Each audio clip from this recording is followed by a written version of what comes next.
So what's the best way to dry a black painted car? Honestly, I think the best way to dry a black painted car, or really any car, is to simply not touch it as little as possible. And what I mean by that is use air to dry it. This is something I use to dry my vehicles, especially the dark colored ones that are going to show any type of water spots or streaking.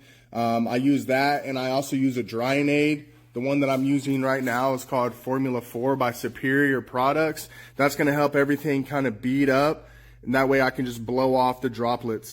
And if you have to use a towel, then you're going to use the Dreadnought by Auto Fiber or something very close to that, and that's going to just be the most absorbent towel that you can kind of buy, and that's going to help not leave any streaking or water spots.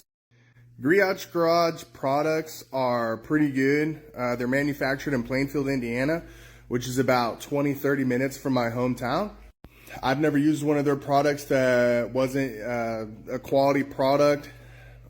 They are pretty good deals on stuff. They're one of the people that don't just rebrand stuff and, you know, mark the price up pretty high. You can get a nice DA polisher from them. I believe they make a rotary polisher. I believe they even make a 3-inch polisher that's pretty good.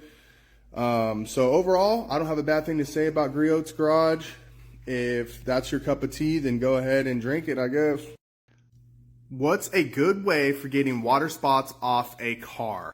To remove water spots, there's a few different options. Number one thing you can use is like wheel acid. That's kind of the extreme method, but it works flawlessly.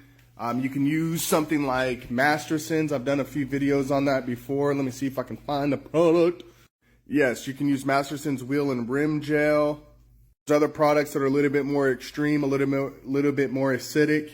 You can use sandpaper if you know what you're doing. That's another extreme option. You can use polish and compound. Let me show you what that looks like. I've got my 110 back there, my 210, or you can just go with an all-in-one, one and done type of compound. Sometimes you can use clay. I use my speed clay, and sometimes that's enough, just with like a little bit of clay lube and clay, especially on glass and things like that. So those are your options for removing water spots.